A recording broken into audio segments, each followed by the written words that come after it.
El presidente Trump inició una guerra contra Irán el 28 de febrero, con una advertencia muy sombría, que posiblemente estaban a 2 semanas de tener un arma nuclear y que no podíamos permitir que eso ocurriera. Y presentó una extensa lista de objetivos que iba a lograr. Ahora estamos, más o menos, 5 meses después. Casi ninguno de esos objetivos se ha cumplido. Y como nos va a explicar hoy nuestra invitada, básicamente, esta guerra ha sido contraproducente incluso antes de que lleguemos a su final.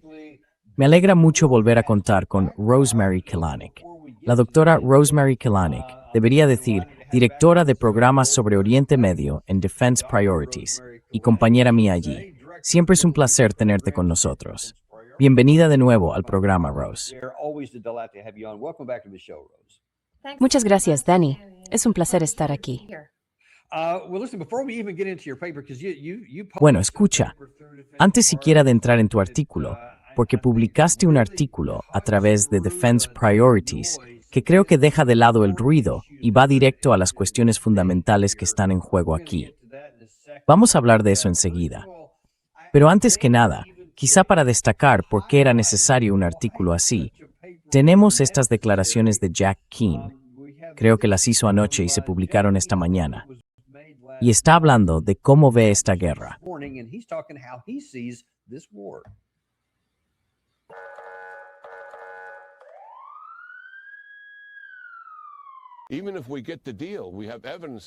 Aunque logremos un acuerdo, tenemos pruebas de ello, porque conseguimos un acuerdo en el memorando de entendimiento sobre los estrechos.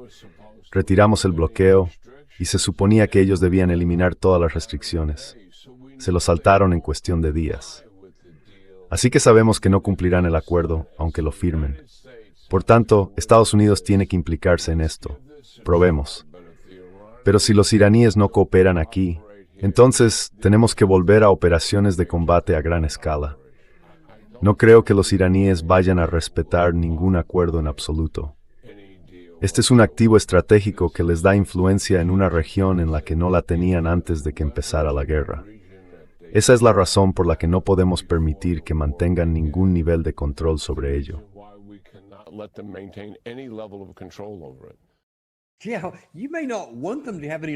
Sí, puede que no quiera que tengan ningún grado de control sobre ello, algo que no tenían antes de que eligiéramos la guerra. Añadamos eso también. Pero, ¿qué opina de su afirmación de que no podemos confiar en nada de lo que digan los iraníes y de que deberíamos, esa parte intermedia, darles la oportunidad de ver si aceptan una negociación, aunque ya acordaron una con el memorando de entendimiento en junio? Pero él dice que tenemos que volver a operaciones a gran escala. ¿Puede eso funcionar para lograr los objetivos del presidente Trump?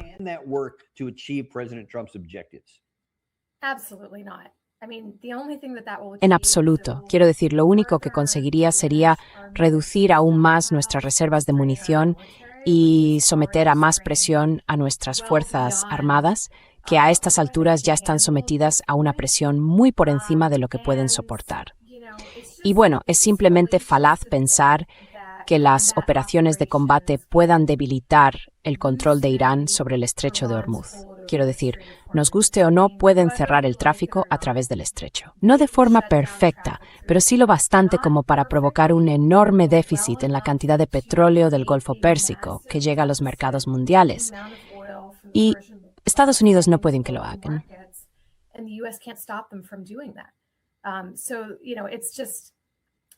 Así que, ya sabes, sería una locura volver a la guerra en vez de llegar a un acuerdo con Irán. Y la realidad es que siempre hay un acuerdo posible, ¿no? El memorando de entendimiento fracasó porque Estados Unidos e Irán estaban en esencia regateando sobre cuáles iban a ser realmente los parámetros del acuerdo. Y ahora hemos seguido enfrentándonos durante otro mes, más o menos, para ver qué es posible en cuanto a que pase el tráfico marítimo o no pase. E Irán todavía puede mantener el estrecho mayormente cerrado. No dice que tenemos que llegar a un acuerdo que reconozca esta realidad.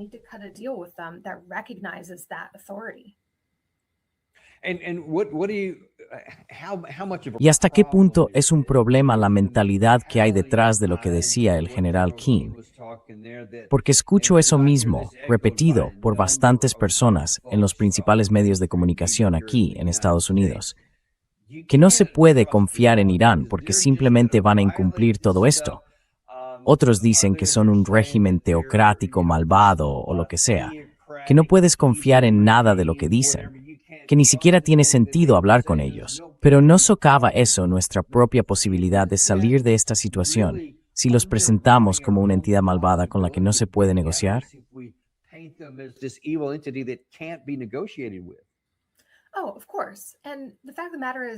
Ah, por supuesto. Y lo cierto es que Irán es un actor racional que actúa por interés propio. Claro que se puede negociar con ellos. Siempre hay un acuerdo. Siempre hay un acuerdo preferible a volver a la guerra. Solo hay que encontrar cuál es el acuerdo adecuado, uno que satisfaga sus propios intereses, que satisfaga los intereses de Estados Unidos y que ambas partes acepten y cumplan, porque es mejor que reanudar el conflicto. Siempre hay un acuerdo. Trump debería saberlo. Espero que lo sepa. Y ya sabes, en el fondo. Escribí una Mawemekwanj y hice hablar hace un tiempo. Sí, he oído hablar de eso. Algo relacionado con el arte de la negociación, algo así. Siempre hay un acuerdo. Quiero decir, Irán también podría decir fácilmente lo mismo de nosotros, ¿no? Estados Unidos ha incumplido sus acuerdos con Irán varias veces. No liberamos los activos iraníes congelados, que dijimos que liberaríamos cuando entrara en vigor el memorando de entendimiento. Así que, en realidad, ninguna de las dos partes cumplió las promesas de ese memorando. Y ahora ha pasado más tiempo, lo que ha aclarado más la situación estratégica. Y, con suerte, podremos alcanzar un acuerdo que ambas partes prefieran a seguir con el conflicto. Ese acuerdo es posible, y probablemente implique que Irán vaya a cobrar algún tipo de peaje y tenga autoridad sobre el estrecho de ahora en adelante. Es simplemente inevitable.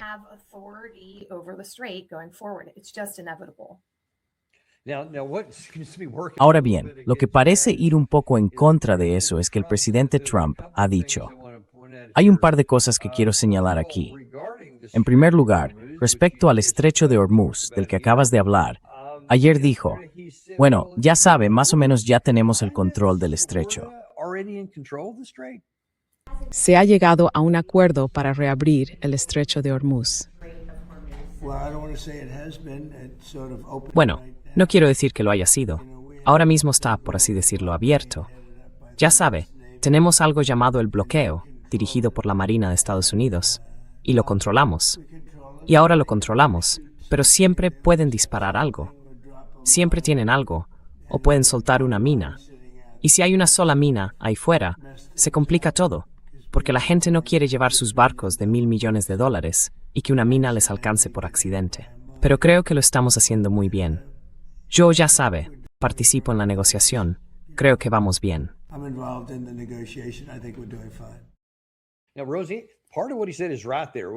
Ahora bien, Rosie, parte de lo que ha dicho es cierto.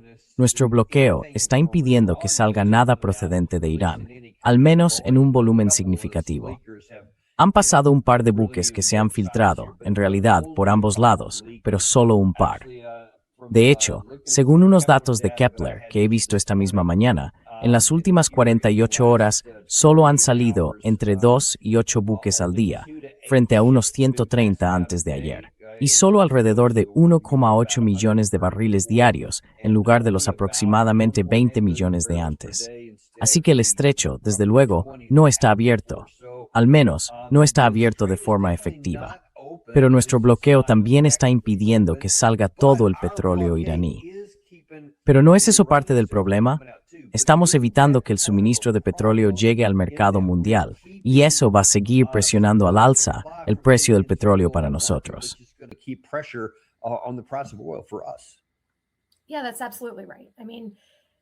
Sí, eso es completamente cierto. Quiero decir, sí, nuestro bloqueo a Irán puede impedir que Irán lleve nuevo petróleo al mercado, pero no puede impedir que vendan el petróleo que ya cruzó la línea de bloqueo durante el alto el fuego del memorando de entendimiento. Así que aún pueden obtener ingresos por el petróleo que ya está ahí fuera, en el océano. Podemos bloquearlos con bastante eficacia, pero al final la realidad militar es que Irán no puede cerrar por completo el estrecho y Estados Unidos no puede abrirlo por completo. Y ahí es donde entra, digamos, la posición negociadora, ¿no? Queremos seguir luchando indefinidamente, poniendo en riesgo la vida de militares estadounidenses.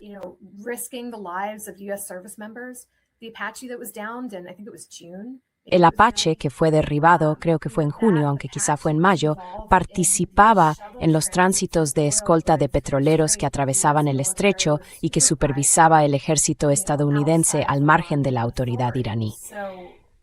Así que es arriesgado y es costoso seguir haciendo esto. Hay un acuerdo posible que sería mejor. Y creo que también tenemos que plantearnos la pregunta: ¿debería Estados Unidos asumir el coste para que todo el mundo tenga acceso gratuito al estrecho?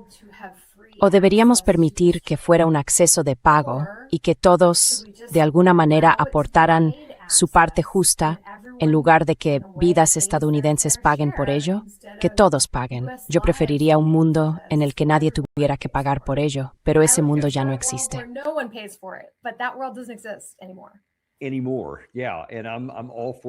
Ya no.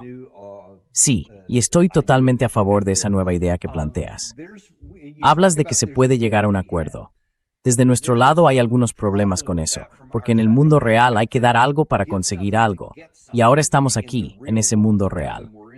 Pero por nuestra parte, hay ciertas limitaciones que dificultan que logremos el acuerdo que nos gustaría. Y sé que es algo de lo que has hablado mucho. De hecho, voy a mostrarte algo relacionado con la otra guerra, pero que está muy relacionado con esta. Esta mañana, Zelensky hablaba de cómo está suplicando a Estados Unidos que le dé más misiles interceptores, porque dice que necesita apoyo aéreo. Y eso es algo que le pidió al presidente Trump. Pero cuando ayer le preguntaron al presidente Trump en una rueda de prensa sobre esos misiles, esto fue lo que dijo. El presidente Zelensky dice que su país cita desesperadamente misiles de largo alcance o esas baterías de misiles Patriot. Es algo que ellos... Bueno, quiero decir, nosotros también queremos misiles. Ya sabe, cuando Biden le dio tanto, Biden le dio munición por valor de $300 mil millones. Ya sabe, cuando me fui, estaba lleno y él regaló gran parte de ello. Ahora lo estamos reconstruyendo y estamos usando municiones muy potentes, muy buenas, pero no las habríamos estado usando. Podríamos haber usado otra cosa.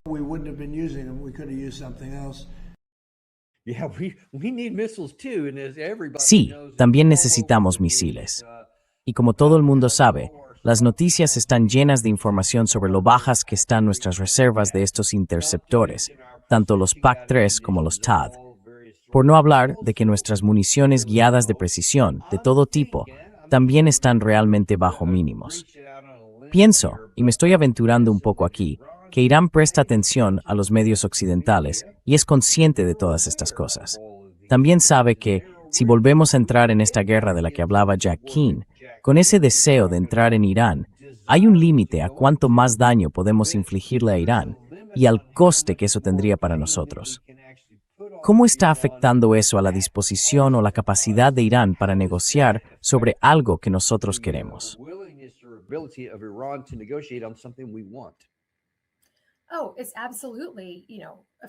Claro que está afectando a sus cálculos y lo ha hecho todo el tiempo, desde el principio, porque entienden que la relación entre coste e intercambio, aparte del problema de la escasez, que está empeorando aún más, no nos favorece. Estas municiones son extraordinarias. Son caras, tardan mucho tiempo en fabricarse, e Irán puede, en esencia, neutralizarlas o agotarlas con drones que cuestan, ya sabe, unos pocos miles de dólares o con misiles relativamente baratos. Así que siempre han podido, dólar, por decirlo de algún modo, superarnos militarmente o gastar más que nosotros en términos de esta relación entre coste e intercambio.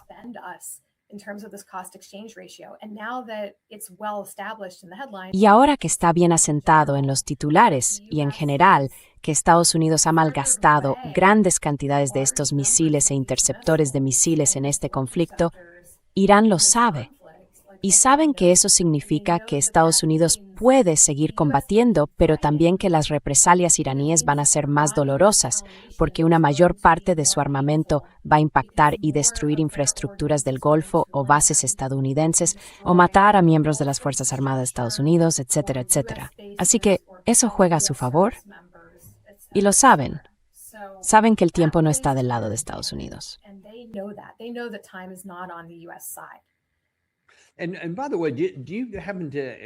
Y por cierto, ¿tiene alguna explicación clara de por qué los misiles estadounidenses de todas estas categorías de las que estamos hablando son extraordinariamente caros y llevan bastante tiempo de fabricar, mientras que la parte iraní cuesta menos?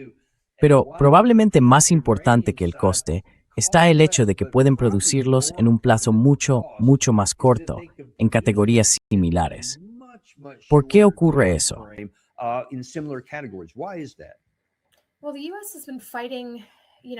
Bueno, Estados Unidos ha estado luchando, hemos estado luchando guerras con una mentalidad realmente anticuada sobre lo que hace falta para ganarlas. E Irán no tiene el lujo de gastar enormes cantidades de dinero en equipamiento militar muy llamativo y sofisticado. Es un país que en 2024 destinó $8,000 millones a su presupuesto de defensa, porque está muy limitado de dinero y recursos, ¿verdad? Nunca podrían permitirse construir el tipo de cosas que construimos nosotros, ¿verdad?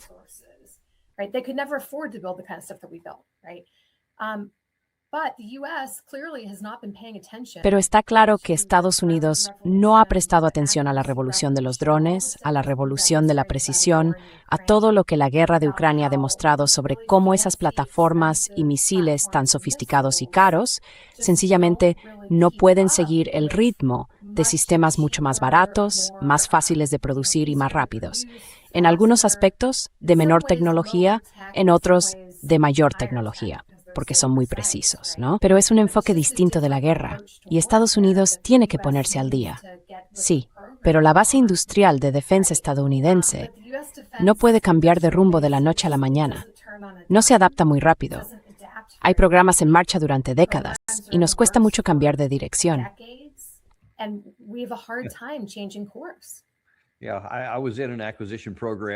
Sí, estuve en un programa de adquisiciones de los sistemas de combate del futuro a mediados de los 2000 y vi de cerca, de primera mano y de forma dolorosa, hasta qué punto somos lentos y de hecho reacios a cambiar. Y eso podría volverse en nuestra contra. De hecho, puede que ya lo esté haciendo ahora mismo.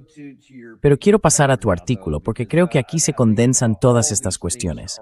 Un dilema de seguridad agravado. Cómo la guerra se ha vuelto en contra respecto a Irán. Hay varias cosas de las que quiero hablar. Empecemos por la primera. La confusión sobre las intenciones de Irán y la exageración de su capacidad para perjudicar los intereses de Estados Unidos han creado en Washington una percepción duradera de que Irán es una amenaza mayor de lo que realmente es. Y si acabáramos de escuchar a Jack Keane, pensaríamos que están, quiero decir, al nivel de la Unión Soviética. ¿Pero a qué te refieres con eso?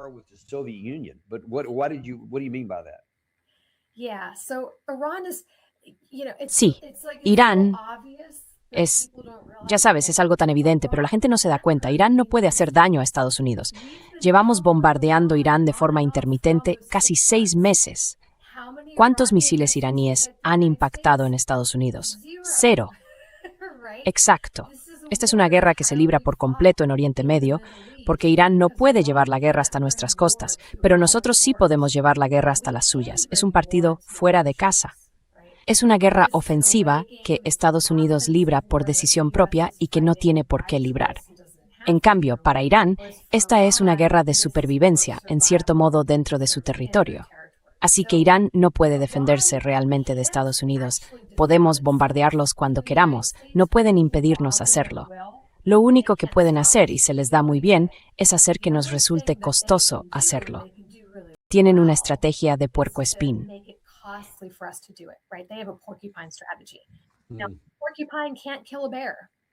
Un puercoespín no puede matar a un oso.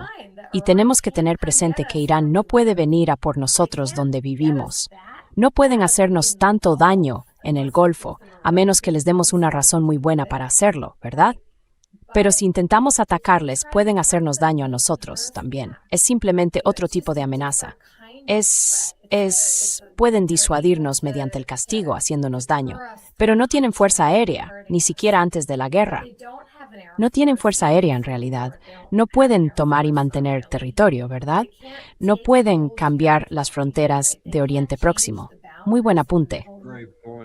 Y la gente simplemente tiende a olvidarlo porque estamos muy centrados en, pero los misiles y, pero las milicias aliadas y todo ese otro tipo de cosas.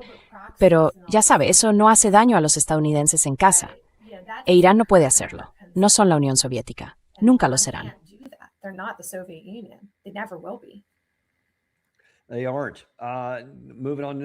No lo son. Pasemos al punto número 2. Los objetivos declarados de la guerra contra Irán reflejan estos errores. Mientras que Irán considera que su programa nuclear, su apoyo a fuerzas aliadas y sus capacidades de misiles son medidas defensivas, concebidas para contrarrestar el poder de Estados Unidos e Israel, la administración Trump sostiene, erróneamente, que estos elementos lo convierten en una amenaza urgente. Y por supuesto, eso es literalmente lo que dijo el presidente Trump al comienzo de la guerra. Es lo que dijo. Quiero decir, hay que remontarse a 2015, cuando Obama firmó por primera vez el JCPOA.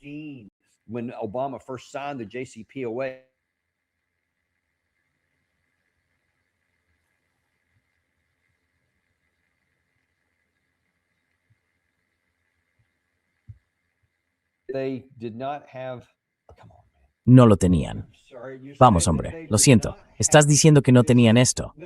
En primer lugar, nuestros propios servicios de inteligencia dijeron que no tenían un programa de armas nucleares, solo que tenían el potencial para ello. Pero estás diciendo que incluso ese potencial era de naturaleza defensiva y que no iban a ir a destruir Israel. Porque, por cierto, decían cosas como, Lindsey Graham lo decía mucho, que si conseguían una bomba nuclear la iban a usar, etc. La gente a eso todo el tiempo.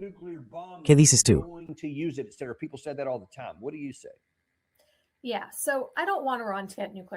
Sí, no quiero que Irán consiga armas nucleares. Creo que cuantos menos estados con armas nucleares haya en el mundo, mejor será para Estados Unidos y para todo el mundo. Así que quería dejar clara esa postura. Pero incluso si Irán tuviera armas nucleares, la disuasión nuclear es extremadamente poderosa y Estados Unidos tiene una capacidad de disuasión nuclear que puede sobrevivir a un ataque. Israel también. E Irán, si atacara con armas nucleares a un estado nuclear, quedaría completamente destruido, ¿no? Se convertiría en una ruina humeante y radiactiva como represalia de Estados Unidos o de Israel. Así que bueno, Irán no es suicida. Está bastante claro que le interesa sobrevivir y es racional que actúe así.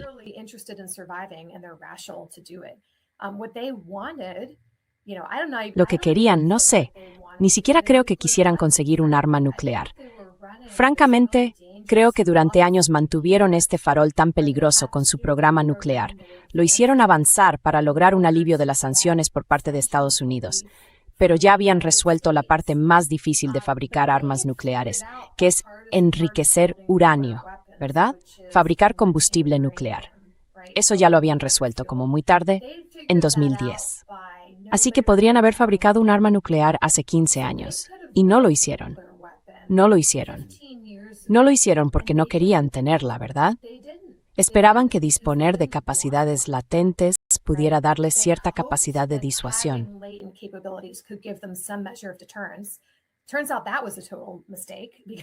Resulta que fue un error total, porque Estados Unidos e Israel les atacaron por ello, ¿no? Pero podrían haberlas convertido en armas, y no lo hicieron. Así que no creo que quisieran armas nucleares en ningún momento. Creo que estaban usando todo esto para ganar capacidad de negociación y lograr un acuerdo que les devolviera a la comunidad internacional.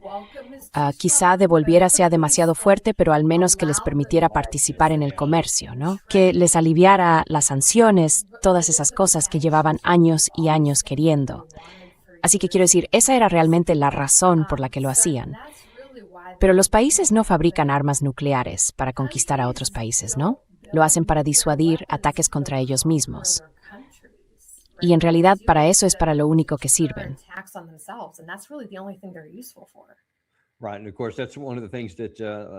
Claro, y por supuesto, eso es una de las cosas que han dicho muchos de los partidarios de la guerra. Bueno, sé que las naciones normales son así, pero esto es una teocracia y tienen ese asunto del duodécimo imán. Nadie sabe siquiera qué significa eso. Pero si tuvieran un arma nuclear, estarían dispuestos a suicidarse. Literalmente, no solo no hay pruebas de eso, sino que hay pruebas sustanciales en sentido contrario. No son ese tipo de régimen, aunque hay algunos que suscriban esa idea en su teología. Pero a nivel de Estado han sido, y lo has dicho hace un momento, increíblemente pragmáticos. Y claramente quieren salvar el régimen, no quieren suicidarse. Así que creo que hemos interpretado muy mal eso.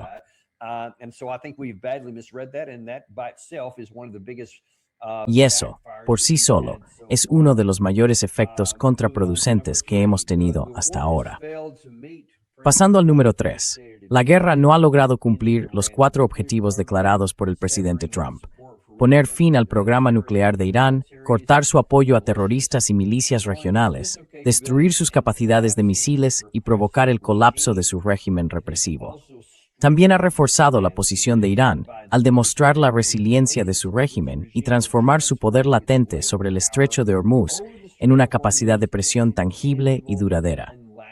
Y quizá ese sea el mayor problema de todos. Siempre existió esta posibilidad latente de que Irán pudiera...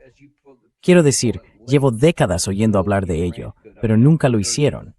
Igual que nunca llegaron a tener un arma nuclear, nunca tomaron el control de eso. ¿Por qué cree que fue así?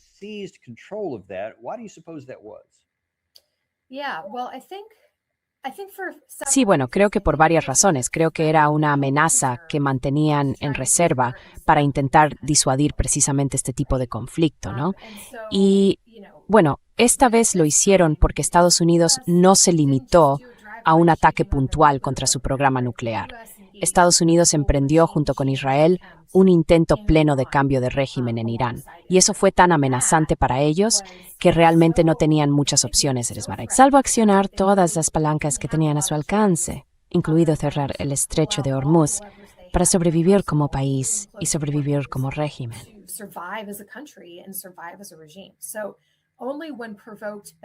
Así que solo cuando se les provoca, cuando están contra las cuerdas, ya sabe, casi en el lecho de muerte, por así decirlo, por mezclar metáforas, fue entonces cuando sacaron esa carta, ¿no? Y creo que, en cierto modo, Estados Unidos sabía desde hacía muchos años que esto era una posibilidad, pero también creo que sorprendió a todo el mundo. A mí también me sorprendió, hasta cierto punto, que Irán fuera capaz de cerrar el estrecho de una forma tan completa, sin tener que hundir, ya sabe, decenas de barcos.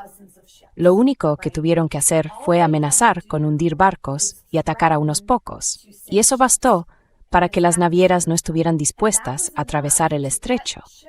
Y eso es muy distinto de lo que ocurrió en los años 80, durante la guerra entre Irán e Irak, ¿no?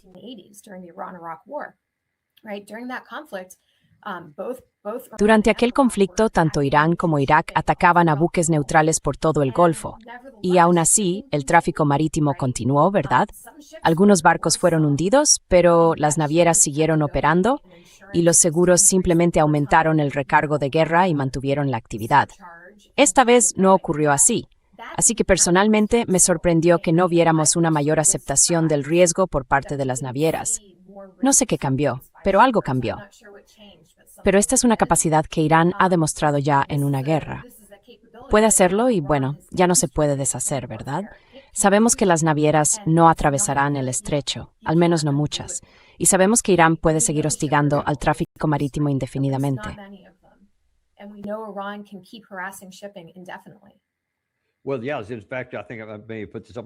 Bueno, sí. De hecho, creo que quizá lo publiqué hace un minuto.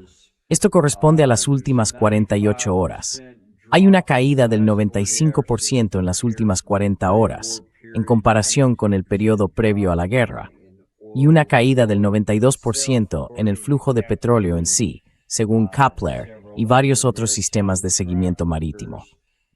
Así que eso por sí solo es una de las mayores repercusiones, uno de los mayores efectos contraproducentes que hemos tenido por esto. Porque el estrecho estaba abierto, y lo había estado durante 47 años, salvo ese breve periodo al que te referiste hace un minuto. Pero en general, había estado abierto, y sin duda lo estaba antes de esto.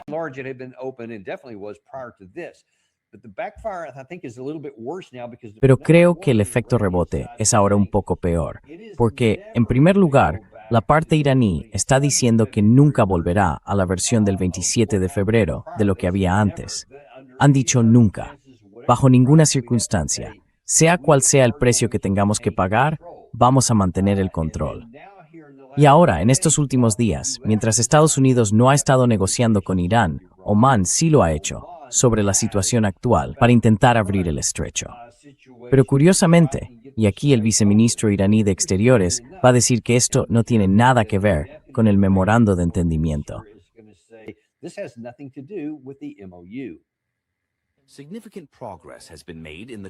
Se han logrado avances importantes en las conversaciones con Omán, y estos avances están a punto de concretarse.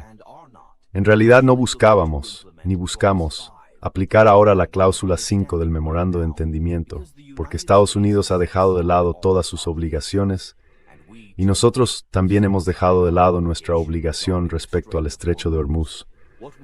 Lo que estamos haciendo con Omán es un camino natural. Independientemente de que existiera o no un memorando de entendimiento, dije que si queremos que se establezcan condiciones normales en el estrecho de Hormuz, debe ser a través del entendimiento entre Irán y Omán, no mediante la imposición y la influencia.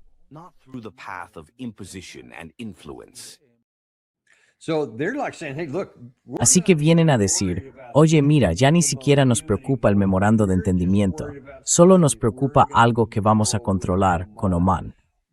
¿Cuál es su interpretación de la postura de Omán en todo esto?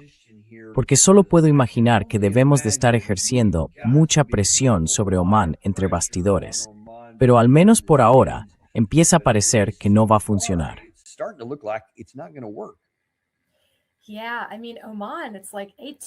Sí, quiero decir, Omán es como tú también bruto, incluso tú bruto, ¿no? Es bastante asombroso, pero demuestra hasta qué punto la debilidad de Estados Unidos en este conflicto, nuestra incapacidad para defender estas bases estadounidenses en el Golfo Pérsico, por no hablar de las infraestructuras de varios países de la región, junto con el hecho de que Estados Unidos, quiero decir, creo que todo el mundo, en cierto nivel, en Washington y en Estados Unidos lo entiende. Estados Unidos no puede mantener indefinidamente este aventurerismo en Oriente Medio. Irán está en la región para quedarse. Viven allí, y no está nada claro que Estados Unidos vaya a poder mantener ninguna base en el Golfo Pérsico. Y en realidad, no debería, ¿verdad?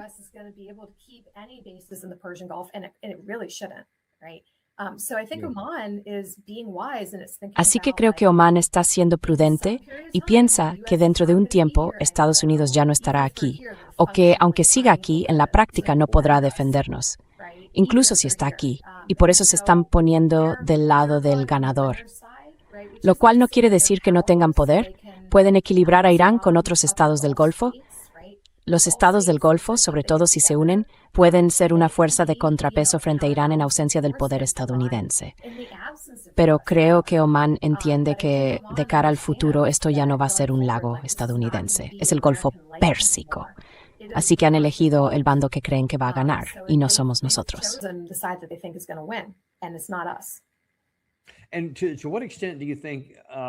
¿Y hasta qué punto crees que parte de la reticencia de Omán a ceder en esto? Porque durante un tiempo parecía que sí iban a hacerlo. Quizá hace un mes aproximadamente hicieron algunas declaraciones casi positivas hacia nosotros, como bueno, no queremos que haya una tasa o lo que fuera. Se debe a una reacción, a un efecto contraproducente, por el hecho de que Omán había estado mediando entre Estados Unidos e Irán antes de que empezara esta guerra.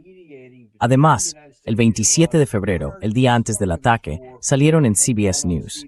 El ministro de Exteriores omaní puso en juego toda su credibilidad y la de su país al decir, creo que tenemos las bases de un acuerdo. Irán está dispuesto a hacer todas estas cosas. Visto en retrospectiva, sería un milagro poder conseguir eso hoy. pero en aquel momento lo teníamos sobre la mesa y luego avergonzamos a Omán atacando al día siguiente. ¿Hasta qué punto lo que estamos viendo ahora es un efecto contraproducente de aquello?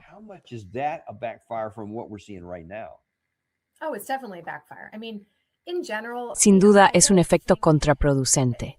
Quiero decir, en general no creo que mi visión de Oriente Medio es que importa bastante poco que alguno de estos países esté o no del lado de Estados Unidos, porque Oriente Medio en su conjunto importa mucho menos de lo que Washington D.C. cree, ¿no? Así que una parte de mí piensa, ¿a quién le importa si Omán ya no quiere, ya sabes, subirse a nuestro carro? No importa tanto. Pero sí es un efecto contraproducente. Creo que hemos dilapidado mucha de la buena voluntad que teníamos con estos países del Golfo al exponerlos a una guerra que no querían y de la que han sufrido las consecuencias.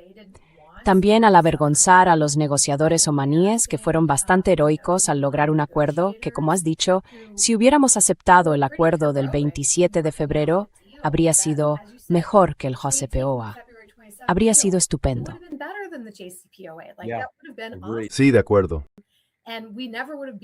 Y nunca habríamos llegado a esta situación. Por ejemplo, el tránsito por Hormuz seguiría siendo libre. Irán nunca habría descubierto hasta qué punto puede bloquear el tráfico en el estrecho, ¿verdad? 18 estadounidenses seguirían vivos, los de las Fuerzas Armadas estadounidenses y todo ese tipo de cosas.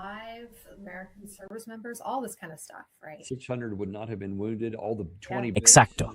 600 no habrían resultado heridos. Las 20 bases seguirían operativas. 42 aeronaves seguirían plenamente operativas. Y por supuesto, una de las cuestiones más importantes, el estrecho de Hormuz, como usted ha dicho, seguiría sin obstáculos. E Irán habría llegado al enriquecimiento cero. Eso es lo que él dijo que tenía sobre la mesa. Enriquecimiento cero y cero materiales procesados. Así que no habríamos tenido que preocuparnos por entrar y tomar eso por la fuerza. Estaban dispuestos a negociarlo y tiramos todo eso a la basura.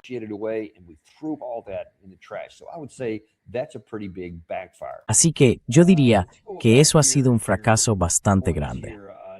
Volvamos a sus puntos. Número 4. Los ataques de Estados Unidos e Israel representan amenazas existenciales para Irán como Estado, no solo para la República Islámica como régimen.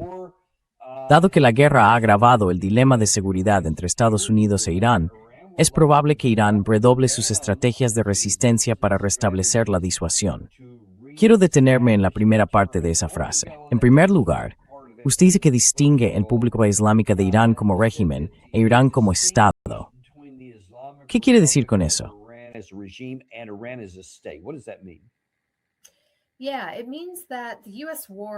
Sí, significa que la guerra de Estados Unidos no fue simplemente como una operación en Venezuela en la que entramos y ya sabes, solo vamos a por el líder o la cúpula y luego intentamos seguir adelante, ¿no? Es decir, Estados Unidos, por propia admisión de Trump, ha dicho que armaban a los kurdos. Estábamos intentando derrumbar el Estado iraní como país, no solo el régimen. No era simplemente una operación de cambio de régimen. Ahora bien, una operación de cambio de régimen sigue siendo una amenaza existencial para el régimen y van a reaccionar con dureza. Pero esta amenaza es incluso un orden de magnitud mayor. Estamos intentando posiblemente desmembrar Irán como Estado, empantanarlo en una guerra civil, convertirlo en Siria.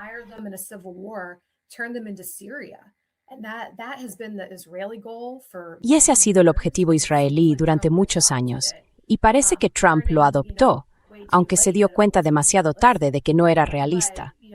Pero el problema es que, si se hubiera limitado al cambio de régimen, al menos la gente sobre el terreno en Irán podría decir, bueno, no nos gusta el régimen, quizá haya algo positivo en esto.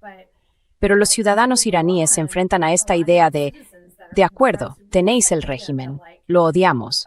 Muchos de ellos lo odian, la mayoría lo hace, pero la alternativa es que el país se fragmente, pues ni hablar. No queremos eso, ¿verdad? Es un miedo enorme para la gente en Irán. Así que tiene sentido. Los ciudadanos iraníes tienen que, en cierto modo, aguantar y entrar en guerra con el régimen que tienen, no con el régimen que desearían tener, ¿verdad? Así que eso es contraproducente de 1.000.000 de maneras. En efecto, ha ocurrido. Y luego está la segunda parte de esa última afirmación, que Irán probablemente redoblará sus estrategias de resistencia para restablecer la disuasión. Antes que nada, tengo algunas cosas que comentar, pero ¿cuál es su interpretación de cómo sería redoblar esa apuesta?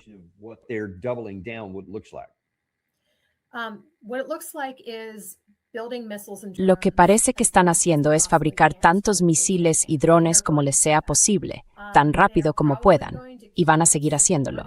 Probablemente también seguirán apoyando a actores regionales que actúan como grupos delegados, ¿no?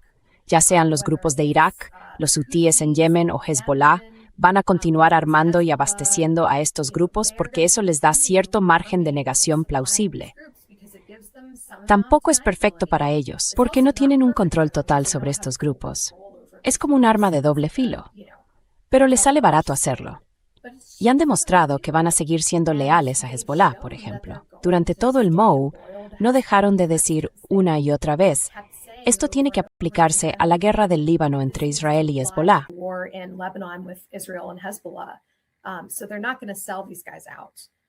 Así que no van a traicionar a esta gente. Y es muy posible que vuelvan e intenten reactivar su programa nuclear. No es inevitable. Pero ya sabes, Irán tendría que estar realmente loco para no intentar fabricar un arma nuclear después de haber sobrevivido a este casi estallido de guerra con Estados Unidos.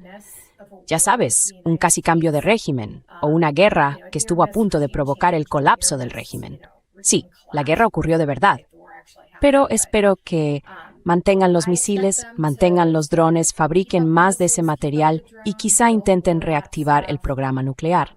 No estoy del todo convencido de que vayan a hacerlo, pero desde luego es una posibilidad. Y sin duda van a invertir más en grupos proxy. Así que probablemente veremos más terrorismo e insurgencia respaldados por Irán como resultado de este conflicto.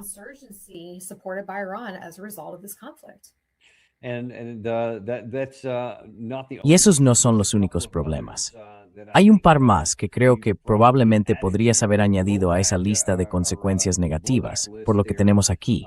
Perdón, no consecuencias negativas, sino efecto contraproducente. Y se trata de algunas de estas cosas. Arabia Saudí se prepara para un ataque de milicias iraquíes, no iraníes, que trabajan con los hutíes. Tenemos a los hutíes diciendo que van a golpear a Arabia Saudí aún más fuerte. Ya lo han hecho y siguen haciéndolo. Dicen que pueden intensificar todavía más los ataques. También han dicho que Irán se mueve para bloquear los envíos estadounidenses e israelíes.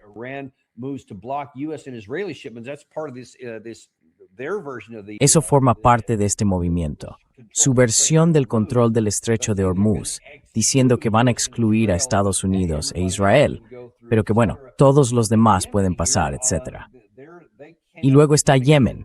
Esta mañana han dicho que no solo van a seguir atacando a Arabia Saudí, sino que podrían escalar hacia la zona del Canal de Suez y llegar a cerrar por completo el estrecho de Bab al-Mandab, no solo para Arabia Saudí. Ninguna de esas cosas existía antes de que empezáramos esta guerra.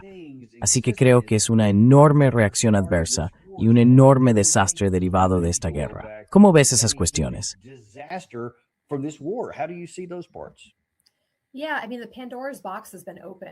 Sí, quiero decir, se ha abierto la caja de Pandora, ¿no? Y todos estos males están saliendo y campando a sus anchas por la región. Y cuanto más se prolongue este conflicto, más efectos de desbordamiento vamos a ver. Y eso es realmente malo para todos, ¿no? Es malo para todos. Y volviendo a Hormuz, ¿no? Irán, hacia el 1 de abril o por esas fechas, estaba cobrando peajes de aproximadamente $1 por barril al petróleo que atravesaba el estrecho. Es decir, unos $2 millones por buque, en un buque que transporta 2 millones de barriles de petróleo, cuando el petróleo está a $100 el barril, ¿no? Ahora, ellos y Omán están hablando de si la tarifa debería ser el 7% del valor de la carga, o el 5%, o el 3%, ¿no?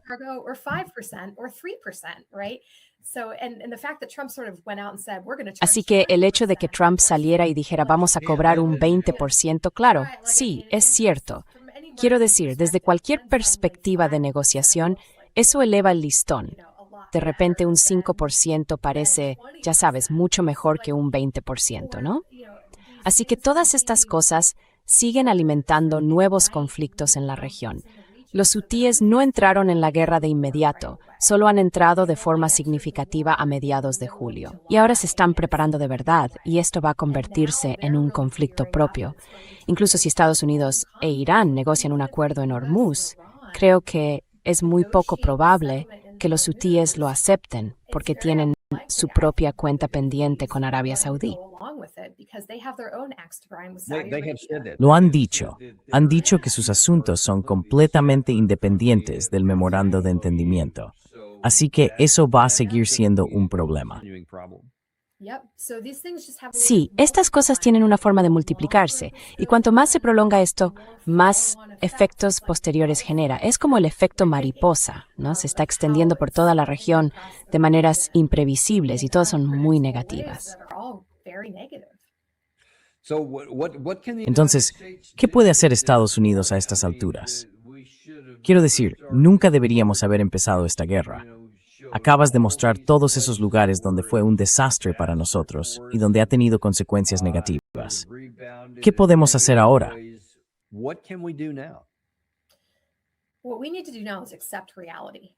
Lo que tenemos que hacer ahora es aceptar la realidad. Es que Irán va a tener cierto control sobre el estrecho de Hormuz y probablemente va a imponer impuestos. Y eso es una mierda.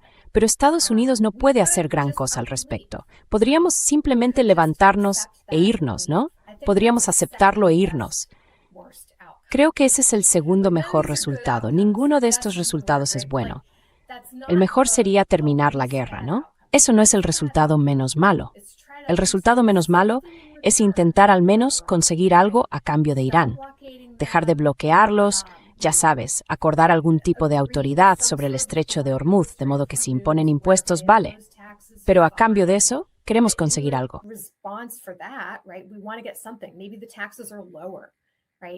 Puede que los impuestos sean más bajos, ¿no?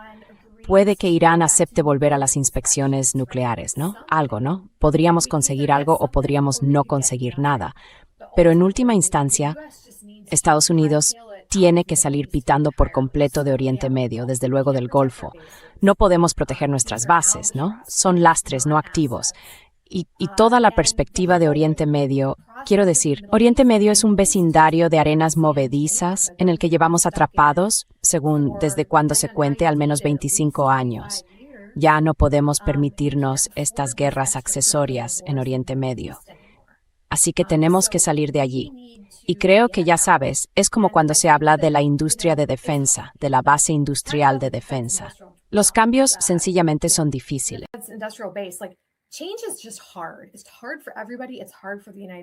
Es difícil para todos, es difícil para Estados Unidos, pero tenemos que reconocer que Oriente Próximo debe poder existir sin que Estados Unidos esté allí. Eso tiene que ocurrir por su bien, y realmente tiene que ocurrir por nuestro bien.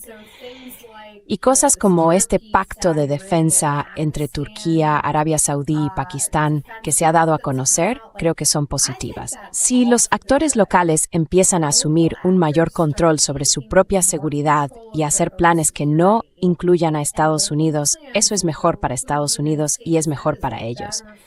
Y en última instancia, eso es lo que tenemos que hacer. Tenemos que desvincularnos de todo este lío y dejar que los actores locales, a quienes más les importa, lo resuelvan por sí mismos.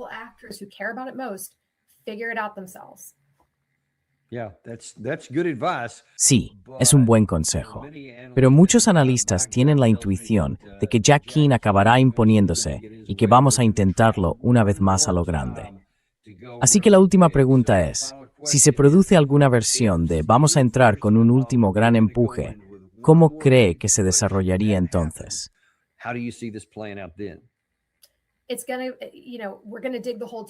Vamos a cavar el agujero aún más hondo.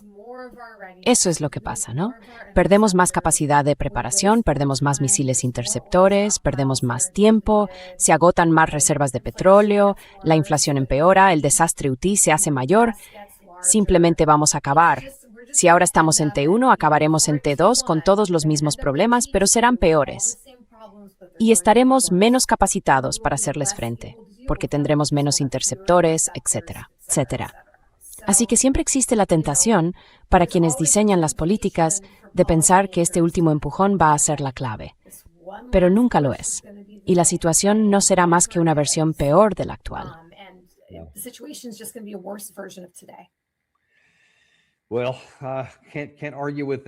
Bueno, no puedo discutir eso. Pero espero que alguien en la Casa Blanca esté escuchando tu informe o leyendo el informe que has publicado, porque eso es, sin duda, lo único que podría minimizar el daño causado. No se puede deshacer. Ya está hecho. Pero al menos eso puede reducirlo y darnos la oportunidad de avanzar sin que se cause más daño. Veremos si ocurre. Pero muchas gracias por acompañarnos hoy, Rose. Te lo agradezco muchísimo. Gracias.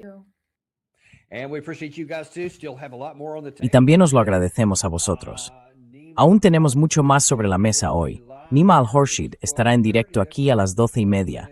Eso es dentro de unos 20 minutos. Nos va a contar qué está pensando la parte iraní sobre todo esto. Ya no tenemos que preguntárnoslo. Y luego, por supuesto, a la 1:15 de hoy, Larry Johnson volverá para darnos sus intrépidas opiniones sobre todos estos asuntos. Nos vemos entonces en Daniel Davis Deep Dive.